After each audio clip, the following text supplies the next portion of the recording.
Hi, good evening. My name is Joe Wirt. Today I get to present my Capture the Flag presentation on behalf of the Centralia Technology team. So throughout this presentation, I'll talk about the Capture the Flag problem that I was tasked with solving, the steps I took to solve that problem. I'll showcase the solution I reached, and then we'll talk a little bit about how this Capture the Flag exercise is relevant in the workplace to begin with. So the category that I was assigned was category 4, data recovery. In this category, I was provided a disk image and instructed to find a deleted target file based on a description that I was given. While I was working on this challenge, having a wide background knowledge across multiple areas of digital forensics was incredibly helpful. The biggest resource, however, was the lab work that I'd done for the CMIT 424 class.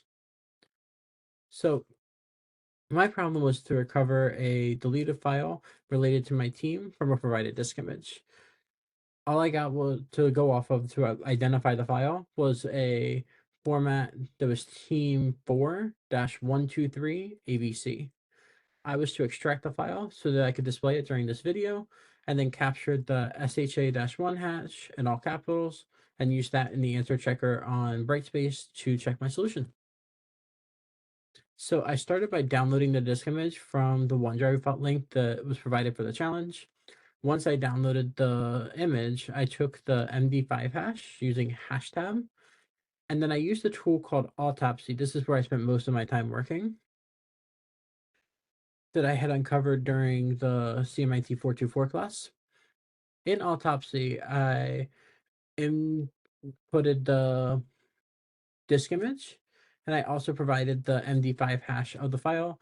This is to make sure that none of the information in that disk image accidentally gets altered or changed during the analysis process. Basically, we can compare the hash before and after the analysis process to make sure that nothing had changed. That led me to one of my first little scares during this project. Initially, it showed verification failure, kind of like this over here. So I got a little concerned. What I noticed after the fact that I dug a little deeper was that down here, the MD5 hash that Autopsy calculated was in lowercase letters, while the hash I provided was in uppercase letters. They ended up being the same, and the hashes are not case sensitive, but it was definitely a good lesson just to be careful about that.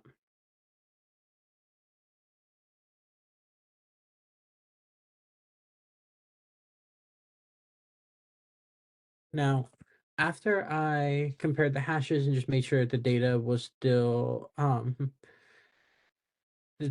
the data integrity was still strong, I went to the deleted file section in Autopsy and found that there were 51 deleted files that were part of this image.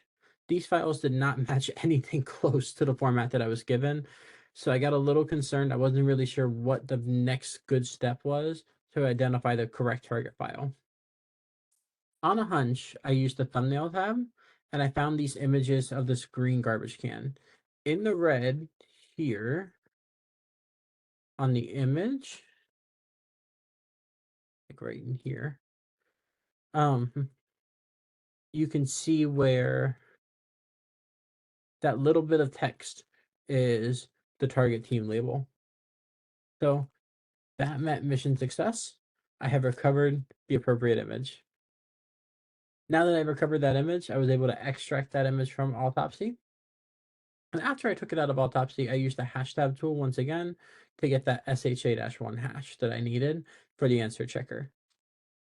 I copied that SHA-1 hash over into the Brightspace answer checker and confirmed a correct solution.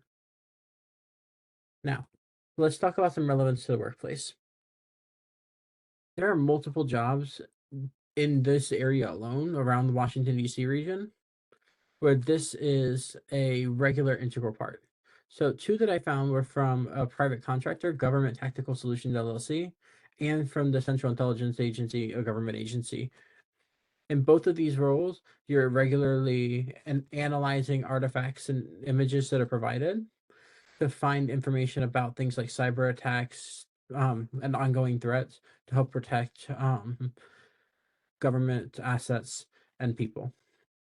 So the things that I'm learning and practicing through this capture the flag activity can be applied in the real world, which is awesome. In addition, gives me a chance to practice things like time management, um, working collaboratively on a team, even over a remote distance of many, many miles. Um, that summarizes everything that we talked about today. So this capture the flag was a great lesson, an awesome opportunity to practice a real world solution. I was able to focus on data recovery to find a target file, calculate the hash, and use that hash to verify a correct answer.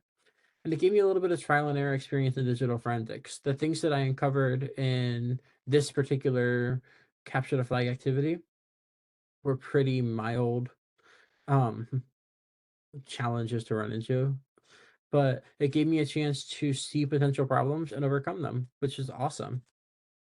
That's everything for my presentation. Thank you so much for listening through.